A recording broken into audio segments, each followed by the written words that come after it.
चालू वर्षी मराठवाड्याला दुष्काळाची मोठी झळ बसली आहे। खरीप आणि रब्बी या दोन्ही हंगामांनी दगा दिलाय।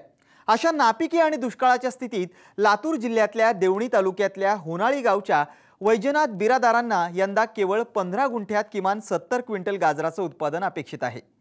आजवर 21 क्विंटल गाजर विक्रीतून त्यांना 52,500चं उत्पन्न मिळालंय, तर येत्या काळात त्यांना आणखी 50 क्विंटल उत्पादन अपेक्षित आहे।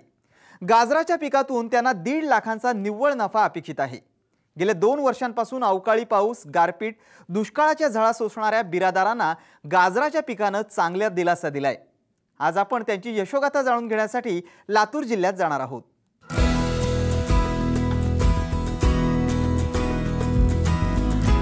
होनाळी गावच्या वैजनाथ बिरादारांचं 1976 मध्ये BA पर्यंत शिक्षण पूर्ण झालं।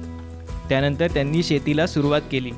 सोयाबीन, मूग, उडीद, ऊस यांच्यासारख्या पारंपरिक पिकांचं उत्पादन रासायनिक खतांचा वापर करत ते घेत। यामुळे उत्पादनाचा खर्च वाढून जमिनीचा पोत खालावल्याचा त्यांचा अनुभव आहे।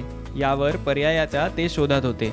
1994ला मी आई वडिलांच्या दुःखद निधनामुळे मी गावाकडे आलो आणि ही शेती मी सांभाळायला सुरुवात केलो। आणि यानंतर इकडे पावसाचे अवेळपणा आणि कधी भरपूर पावसाने पिकं जायचे आणि कधी पाऊस न येता पिकं वाढून जायचे।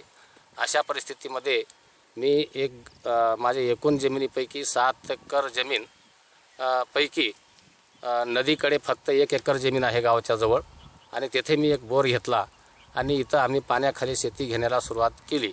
सुरुवातीला आम्ही सोयाबीन, उडीद, मूग, तूर आणि ज्वारी हे पीक घेत होतो। आणि त्यानंतर पावसाच्या लहरीपणामुळे ही पिके सर्व मला अपेक्षित असं उत्पन्न कधीही दिलेलं नाही आणि दुष्काळ आणि गरिबीमुळे मी परिस्थितीला कंटाळून गेलो होतो। चालू वर्षी कमी पावसामुळे शेती करणं अवघड झालं। त्यामुळे बिरादारांनी ऊसाच्या तुलनेत मिरची, कांदा, लसूण आणि गाजराचं पीक घ्यायचा निर्णय घेतला।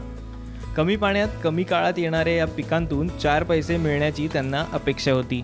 यासाठी 15 गुंठे क्षेत्राची मशागत करून शेत तयार करण्यात आलं।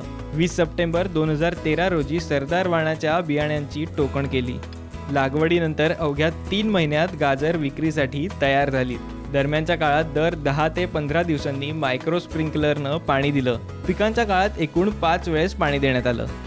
सर्व रान ट्रॅक्टर हाणून नांगरून घेतलो आणि त्यानंतर 2 पाळे हाणून जमीन लेवल करून घेतलो आणि त्यावर 2 ट्रॅक्टर शेणखत टाकलं आणि शेणखत टाकल्यानंतर गाजराचे बी टाकून शिंपडून घेऊन स्प्रिंकलरने पाणी दिलो। 8 दिवसानंतर 10 दिवसानंतर उगवण झाल्यानंतर त्याच्यानंतर 8 दिवसानंतर 10-26-26 हे खत मी वापरलेलं आहे। आणि त्यानंतर 20 दिवसानंतर पुन्हा मी युरियाचा 1 डोस दिलो। रासायनिक खत तसंच शेणाचा संमिश्र वापर करण्यात आला। देवणी तालुका हा सतत कमी पावसामुळे दुष्काळाशी सामना करतोय। कॅनॉल पद्धतीचं इरिगेशन, सिंचन सुविधा, तलाव यासारख्या सुविधा नसल्यानं शेतीच्या पाण्याचा प्रश्न कायम आहे। गावाशेजारी 2 किलोमीटर अंतरावर भोपणी तलाव असूनही त्याचा फारसा उपयोग होत नव्हता। त्यामुळं बिरादारांनी कमी पाण्यात उत्पादन घेण्यावर भर दिला। पर्यायानं कमी पावसाच्या काळातही गाजराचं चांगलं पीक हाती आलंय। गाजर उगवण झाल्यानंतर गाजरावर काही रोगराई पडलेली नाही, परंतु अतिशय कडक उन्हामुळे ऑगस्ट महिन्यामध्ये सुद्धा मे महिन्यासारखे कडक ऊन लागत असल्यामुळे थोडे गाजराचे रोप मरून गेले आणि गाजर थोडे पातळ झाले। आतापर्यंत मी 4 गुंठ्यामधील गाजर काढलेला आहे आणि एकूण 21 क्विंटलचं मला उत्पादन मिळालं। आणि आम्ही उदगीरच्या मार्केटमध्ये रोज भाव खालीवर होत असल्यामुळे आम्हाला एकूण 2500 हा ॲव्हरेज भाव मिळाला। वैजनाथ बिरादारांच्या गाजर पिकावर रोगाचा धोका झाला नाही। गाजर पिकाला गावरान खत आणि शेणाच्या वापरामुळे पिकांची जोमानं वाढ झाली आहे। रासायनिक खतावरला भर कमी केला आणि त्यानंतर मी सेंद्रिय खत आणि शेणखत वापरायला सुरुवात केलो आणि माझा खर्च हा शेतीवरील थोडा कमी झाला आणि कमी झाल्यामुळे मला उत्पन्न बरंच काही दिसायला लागलं। आता सध्या माझ्या शेतीमध्ये 15 गुंठे गाजर घेतलेला आहे। सरदार जातीचं गाजर घेतलेलं आहे आणि त्यापैकी मी 4 गुंठे गाजर खंती करून काढलेले आहे। 15 गुंठ्यामध्ये जे गाजर घातलो आणि त्या गाजरामधून मला 1,32,000 रुपये जे उत्पन्न मिळते ते कोरडवाहूमधून सुद्धा कोरडवाहूचा जो खर्च माझा वाया गेला होता तो भरून पुन्हा माझ्या घर खर्चाला काही उरत आहेत. आत्तापर्यंत 21 क्विंटल गाजरांची विक्री सरासरी 25 रुपयानं झाली आहे. त्यापासून 52,500 रुपयांचं उत्पन्न हाती आलं आहे. तर येत्या काही दिवसात आणखी 55 क्विंटल गाजरांच्या उत्पादनाची अपेक्षा आहे. यापासून किमान 25,000 रुपयांचा खर्च आला आहे. तो वगळता किमान 1.5 लाख रुपयांचा नफा 3 ते 4 महिन्यात हाती येणार आहे. गावातील माझे मित्र वैजनाथ मल्लिकार्जुन पाटील यांच्या शेतीवरती त्यांनी केलेला प्रयोग पाहण्यासाठी आज आम्ही पाहतो आहोत. तेव्हा त्यांच्या छोट्याशा 1 एकर जमिनीमध्ये त्यांनी गाजर, कांदा, मिरची अशा प्रकारची पिके घेतलेली आहेत. त्यांच्या 15 गुंठ्यामध्ये गाजर त्यांनी लावलेला आहे आणि त्यामध्ये जवळपास त्यांच्या अपेक्षित 2.25 लाखाचा वरून उत्पन्न त्यांना मिळतं आहे अशा प्रकारची हमी वाटते आहे. वैजनाथ बिरादार यांना वयानुसार आता शेतीची कामं पूर्वीच्या गतीनं होत नाहीत. त्यामुळं बिरादारांनी गावातल्या अल्पभूधारक तानाजी अलुरे यांच्या मदतीनं गाजराचा मळा फुलवलाय.